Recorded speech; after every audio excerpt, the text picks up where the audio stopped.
Hello learners, इस video में मैं आपको कॉशीज इंटीग्रल फॉर्मूला का एक क्वेश्चन बताने जा रही हूँ। इससे पहले जो इसका पार्ट 1 था उसमें मैंने कॉशीज इंटीग्रल फॉर्मूला और उस पर बेस्ड एक क्वेश्चन आपको एक्सप्लेन किया था। यहाँ पर जो क्लोज कर्व है वो एक रेक्टेंगल है। So question is evaluate by using Cauchy's integral formula। ये क्लियरली मेंशन्ड है कि Cauchy's इंटीग्रल फॉर्मूला से क्वेश्चन को सॉल्व करना है, क्योंकि Cauchy's इंटीग्रल फॉर्मूला के क्वेश्चंस रेसिड्यू थ्योरम से भी सॉल्व हो जाते हैं। इवेल्युएट अकेला लिखा हुआ रहता तो आप जिससे करना चाहें उससे सॉल्व कर सकते हैं। यहाँ पर Cauchy's इंटीग्रल फॉर्मूला मेंशन्ड है, इसलिए हमें इसी पर्टिकुलर फॉर्मूले से क्वेश्चन को सॉल्व करना है। Integral C cos pi z upon z square minus 1 dz around a rectangle C with vertices 2 plus minus I and minus 2 plus minus I। सबसे पहले देख लेते हैं कि ये जो रीजन है उसे हम किस तरह से ड्रॉ करेंगे। तो गिवन है हमारे पास points 2 plus minus iota and minus 2 plus minus iota. इसका मतलब है 2 plus i, 2 minus i, minus 2 plus i and minus 2 minus i. अब इन्हें पॉइंट फॉर्म में लिख लेंगे by comparing with x plus i y. X plus i y से compare करेंगे तो हमें मिल जाएगा 2,1 पहला पॉइंट, दूसरा 2, माइनस 1, इससे मिल जाएगा माइनस 2,1 और इससे मिल जाएगा माइनस 2, माइनस 1। तो इस तरह से जो हमारे पास पॉइंट्स आ गए हैं इनको हम ड्रॉ कर लेते हैं। ये हमने एक इसका टेंटेटिव फिगर ड्रॉ करने के लिए एक्स वाई एक्सिस ले लिए और यहाँ पर x की वैल्यू 2 है और यहाँ माइनस 2 है। तो इसका मतलब x इज इक्वल टू 2 की एक लाइन हमें ड्रॉ करनी है जो कि इस तरह से होगी। Then x is equal to minus 2, ये इस तरह से हो जाएगी। फिर y की वैल्यू 1 और माइनस 1 है, तो y की वैल्यू 1 के लिए हम ये लाइन ड्रॉ कर लेंगे और y की वैल्यू माइनस 1 के लिए एक और लाइन ड्रॉ कर लेंगे अगर ये ओरिजिन है। तो हमारे पास एक टेंटेटिव फिगर बन गया और इसके पॉइंट्स भी हम मेंशन कर सकते हैं। पॉइंट्स आर 2,1, यहाँ से माइनस 2,1, यहाँ पर minus 2, minus 1 and last one is 2, minus 1। इस तरह से ये हमारे पास पॉइंट्स आ गए। अब हमें यहाँ पर कॉशीज इंटीग्रल फॉर्मूला अप्लाई करना है। तो कॉशीज इंटीग्रल फॉर्मूला इज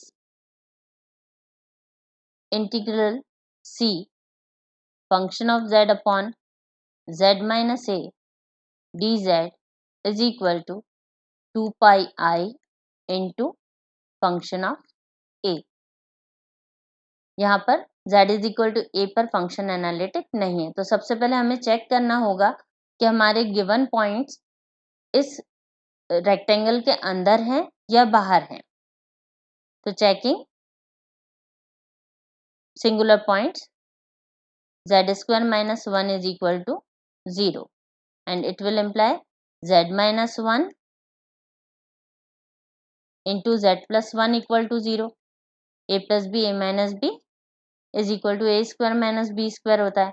तो इस कारण से हमें जो दो पॉइंट मिलेंगे वो मिलेंगे z is equal to 1 and z is equal to minus 1।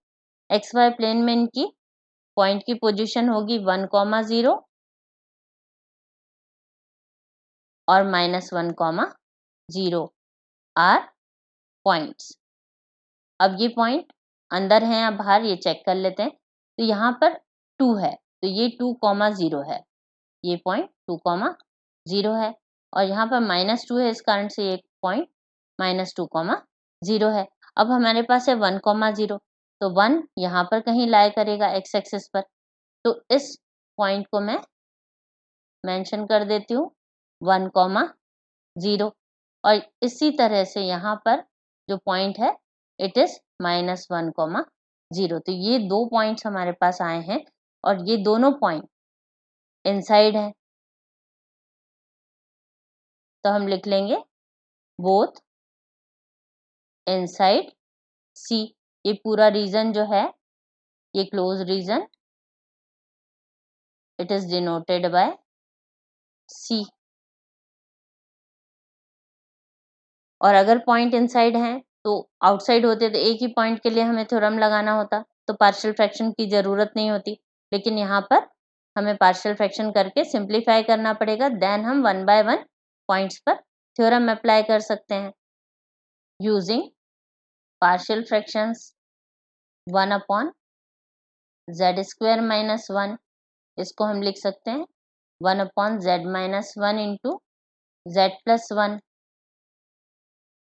और इसे लिख सकते हैं a upon z minus 1 plus b upon z plus 1, और फिर इसे सिंप्लीफाई कर लेंगे तो यहाँ से z minus 1 z plus 1 cancel out हो जाएगा और a into Z plus 1 plus b into Z minus 1 आ जाएगा। जब z को हम 1 रखेंगे तो ये 1 माइनस 1 0 हो जाएगा और यहाँ पर 2 आ जाएगा, तो a की वैल्यू आ जाएगी 1 बाय 2। और इसी तरह से जब z को हम -1 रखेंगे यहाँ पर 0 आ जाएगा, यहाँ पर -2 आ जाएगा और ये डिवीजन में चला जाएगा तो b की वैल्यू आ जाएगी -1/2। तो इस कारण से हम 1 अपॉन जेड स्क्वायर माइनस 1 को यूजिंग पार्शियल फ्रैक्शंस लिख सकते हैं। 1/2 दोनों में कॉमन आ जाएगा यहाँ से a और b में से, तो 1/2 1 upon Z minus 1 minus 1 upon Z plus 1, ये हमारे पास एक्सप्रेशन आ गया। अब इस एक्सप्रेशन को हमें यूज करना है गिवन फंक्शन में और सॉल्व करना है।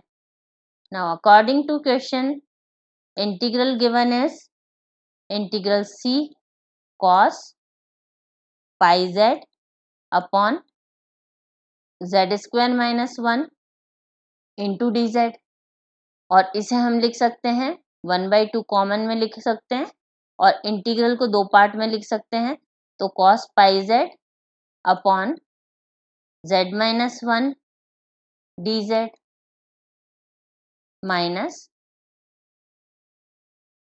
1/2 ब्रैकेट के बाहर रख लेते हैं, integral c cos pi z upon z plus 1 D Z. अब ये पूरा एक्सप्रेशन हमने लिख लिया, ये थ्योरम से कंपेरेबल है क्योंकि जो कॉशीज इंटीग्रल फॉर्मूला है वो है function of z upon z minus A into d Z, तो ये कंपेयर हो जाएगा z माइनस ए से और यहाँ पर ये भी कंपेयर हो जाएगा z माइनस ए से according to Cauchy's integral formula. तो इसे हम लिख सकते हैं 1/2 और यहाँ से जो फंक्शन ऑफ z है दोनों कॉशीज इंटीग्रल फॉर्मूला के लिए अलग अलग भी हो सकता है, बट हमारे पास यहाँ पर जो फंक्शन ऑफ z है वो दोनों में सेम है, cos pi z है। तो cos pi z 2 pi i into function of a की जगह हमारे पास यहाँ पर 1 है, तो ये आ गया माइनस, अगेन हम कॉशीज इंटीग्रल फॉर्मूला यूज करेंगे 2 pi i into function of, यहाँ पर भी a, बट यहाँ z -1 से कंपेयर करने से a की वैल्यू मिल जाएगी -1, तो इस कारण से हमारे पास फंक्शन ऑफ -1 है और फंक्शन ऑफ z जो है वो cos pi z है।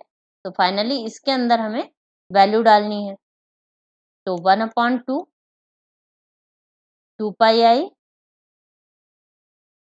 इंटू फंक्शन ऑफ 1 डाल देंगे तो यहाँ से आ जाएगा cos pi, यहाँ पर 2 pi i और फंक्शन ऑफ -1 यानी कि cos of minus pi, 2 pi i common आ जाएगा तो 2 pi i upon 2 cos pi की वैल्यू -1 होती है और माइनस में यहाँ cos ऑफ माइनस थीटा हो रहा है, माइनस थीटा cos का